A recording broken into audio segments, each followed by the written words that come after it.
विद्यार्थियों, मैं हूँ जेपी इंटरनेशनल स्कूल की संस्कृत शिक्षिका मिस पूजा।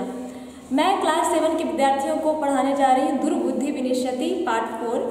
तो मैंने इसके पहले भी वीडियो बना चुका था, उसमें बताई थी मैंने कहानी बताया था कछुआ और हंस का। जो कछुआ और हंस जो दोस्त थे और कछुआ उनकी बात को मानता नहीं है और आखिरकार मुँह खोल ही देता। जानते हैं आप लोग कि उड़ते हुए जा रहे थे कछुआ और हंस, क्या काठ की लकड़ी थी, काष्ठ की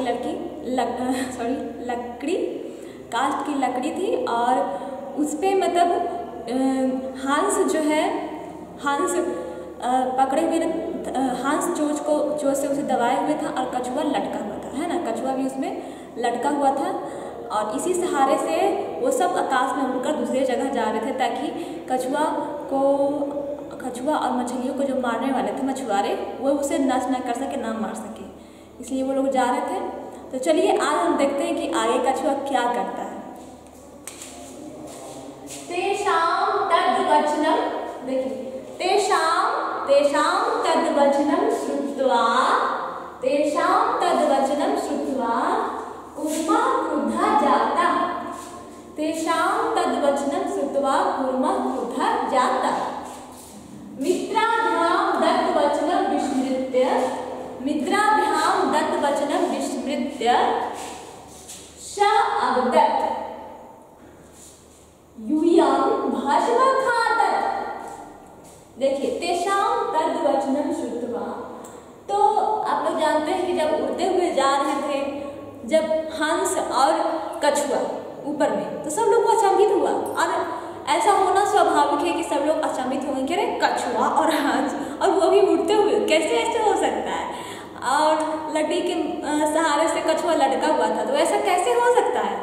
ऐसा सोचते हैं सब लोग कि अगर गिर जाएगा तो एक बोलता है कि मैं इसे पका कर खाऊंगा, कोई बोलता है इसे जला कर खाऊंगा, कोई बोलता है तालाब के किनारे पका कर खाऊंगा, कोई बोलता है कि घर ले जाकर पका कर खाऊंगा। तो इन सारी बातों को सुनता है कछुआ। तो तेषां तद्वचनं श्रुत्वा, तेषां मतलब क्या होता है, तेषां मतलब होता है उनका, तद मतलब उस, ठीक है। श्रुत्वा में श्रु जोड़ त्वा जुड़ा हुआ है। जानते हैं त्वा को क्या बोलते हैं, कत्वा। श्रु जोड़ कत्वा जोड़ते हैं, आधा क त्वा, तो होता है श्रुत्वा। कत्वा का मतलब कर, हर चीज में कर लगेगा, लेकिन सुनकर, समझ गए। कूर्मा मतलब होता है कछुआ, क्रुद्ध मतलब क्रोधित हो गया, जाता मतलब हो गया। मित्राभ्याम मतलब दोनों मित्रों को, दोनों मित्रों से या दोनों मित्रों को, है ना। दत्तवचनं, दत्त मतलब होता है दिए गए, वचन मतलब वचन। विस्मृत्य मतलब होता है भूल कर, विस्मृत्य मतलब होता है भूल कर। स अवदत्, क्योंकि वचनों को भूल कर क्या होता है, स अवदत् वह बोला। अवदत् मतलब क्या होता है, बोला। यूयं भस्मखादत्, तुम लोग, यूयं मतलब क्या होता है, तुम लोग। भस्म मतलब क्या होता है, राख, तुम लोग राख खा लो। भस्म मतलब क्या हुआ, राख, खादत मतलब खाओ। तो क्या हुआ, तत्क्षणमेव कूर्मः दंडात् धूमौ पतितः। तत्क्षणमेव, उसी पल ही, उसी क्षण ही, जैसे ही बोलता है कि तुम लोग राख खा लो, थोड़ा सा मतलब उसको तो लगा कि हमको थोड़ा सा बोलना है, इनको बोलना है, उसके अंदर गुस्सा आ रहा है, इनको बोलना है, इतना मेरे बारे में बोला जा रहा है, पका कर खा लूंगा, ऐसे खा लूंगा, वैसे खा लूंगा, और हमको बोलना, गुस्सा आ रहा है उसको। किसको आ रहा है गुस्सा, कछुआ को आ रहा है। तो इसी में वो कहता है कि तुम लोग राख खा लो, तुम लोग राख खा लो। तो क्या होता है, तत्क्षणमेव, उसी पल ही, कूर्मा मतलब कछुआ, दंडात मतलब दंड से, लकड़ी से, धूमौ पतितः मतलब भूमि पर गिर जाता है, पतितः मतलब गिर जाता है।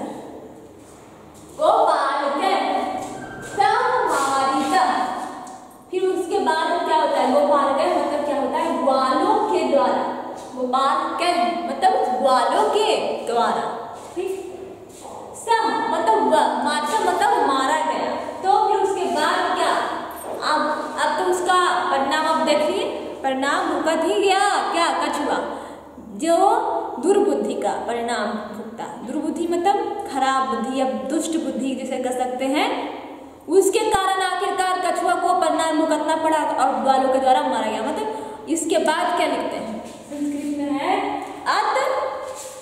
देखिए अत एवोक्तम, उक्तम मतलब एव जोड़ उक्तम, एव जोड़ उक्तम को हम पढ़ते हैं एव उक्तम। अत मतलब इसलिए यह कहा गया है। सरलार्थ, इसका सरलार्थ क्या निकलता है, सरल रूप से इसका अर्थ निकलता है उन ग्वालों के उस वचन को सुनकर, सरलार्थ निकलता है उन ग्वालों के उस वचन को सुनकर कछुआ क्रोधित हो जाता है। इन सारी बातों को सुनकर कछुआ क्या होता है, क्रोधित हो जाता है, टेम्पर बढ़ जाता है। फिर क्या होता है, दोनों मित्रों को दिए गए वचन को भूलकर, तो कछुआ क्रोधित हो गया और दोनों मित्रों को जो वचन दिया था, वचन क्या दिया था कि हम कुछ नहीं बोलेंगे, मैं कुछ भी नहीं बोलूंगा, तुम लोग मतलब बेकार में परेशान हो रहे हो, मैं कुछ भी नहीं बोलूंगा, ऐसा कुछ नहीं होगा, कह दिया था ऐसा। लेकिन सारी बातों को भूलकर आखिरकार बोल ही देता है। दोनों मित्रों को दिए गए वचन को भूलकर वह बोला, क्या बोला, तुम सभी राख खा लो, तुम सभी राख खा लो। उसी पर ही कछुआ डंडे से पृथ्वी पर गिर पड़ा। आखिरकार क्या हुआ, जैसे ही बोला तुम सभी राख खा लो, मतलब सब लोग तो बोले थे कछुआ को पकाकर खाएंगे, तो क्या बोलता है, वो सोचे कि हम ऐसा बोल देंगे ताकि सबको लगेगा कि राख खा लो, तुम सब राख खा लो, गुस्सा जाता है। तो जैसे ही ये नहीं सोचा कि अगर हम बोलेंगे तो नीचे गिर जाएंगे, आखिरकार वही होगा जो लोग चाहते हैं। तो वो बोलते ही क्या हुआ, उसी पर गिर गया, उसी पर पृथ्वी डंडे से पृथ्वी पर गिर पड़ा, ग्वाले के द्वारा उसे मार डाला गया।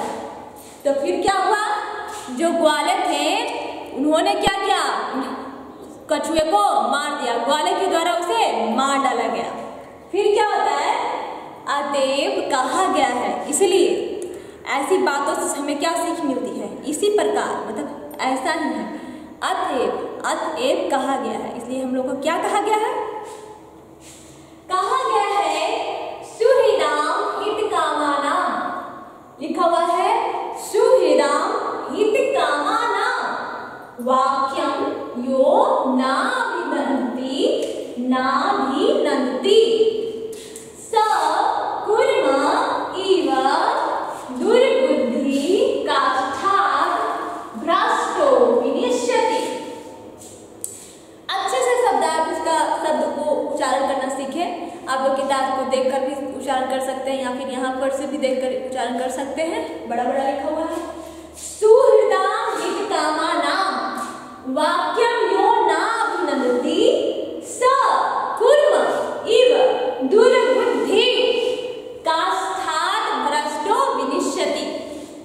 तो समझे इस बात को, क्या है सुहृदाम मतलब क्या होता है, मैं शब्दार्थ मैंने यहाँ लिख दिया है, आप लोग देख सकते हैं। सुहृदाम मतलब होता है मित्र लोगों का, सुहृदाम मतलब होता है मित्र लोगों का।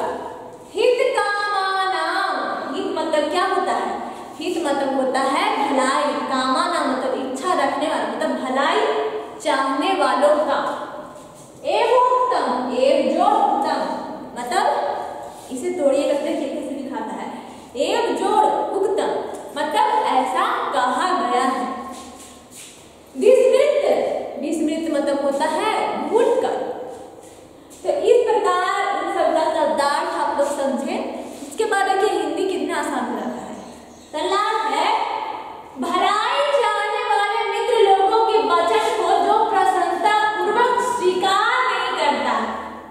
भलाई चाहने वाले मित्र लोगों के वचन को जो प्रसन्नता पूर्वक स्वीकार नहीं करता है, वह लकड़ी से गिरे हुए मूर्ख कछुए के समान नष्ट हो जाता है।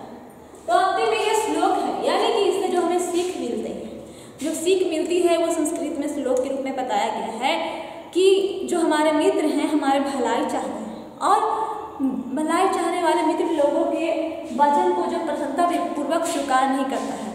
और उस वक्त कछुए को क्या आ गया था, गुस्सा, कहा था कि नहीं ऐसा नहीं होगा, लेकिन और उसके वचन को प्रसन्नता पूर्वक स्वीकार नहीं किया, यानी कि वो हर वक्त याद नहीं रखा। तो क्या होता है, और आखिरकार विनाश काले विपरीत बुद्धि भी इस पर काम होता है, इस पर लागू होता है। विनाश काले विपरीत बुद्धि, आखिरकार उसका विनाश समय आ ही जाता है। एक बात ये भी कह सकते हैं दुर्बुद्धि विनिश्यति, या फिर कह सकते हैं विनाश काले विपरीत बुद्धि।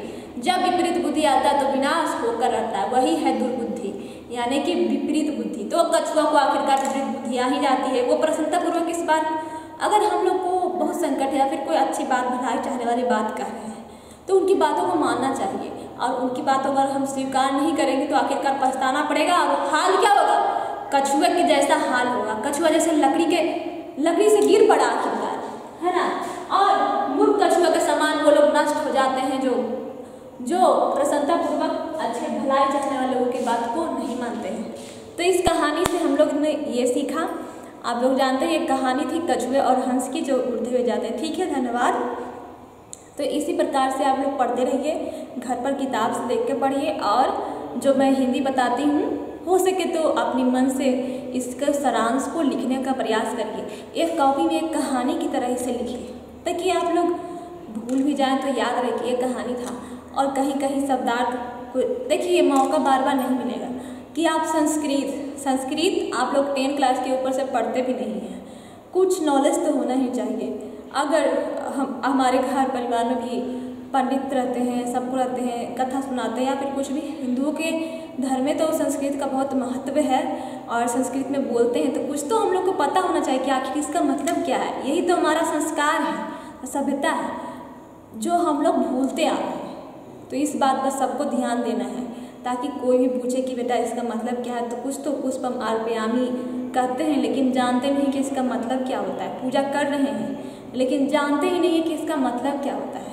इसी बात को लेकर मैं कम उम्र की लड़की हूँ, लेकिन फिर भी मैंने इस बात को समझा कि मुझे संस्कृत बोलना, सब लोग बोलते हैं तो अच्छा लगता है। तो इस बात पर आप लोग ध्यान दें।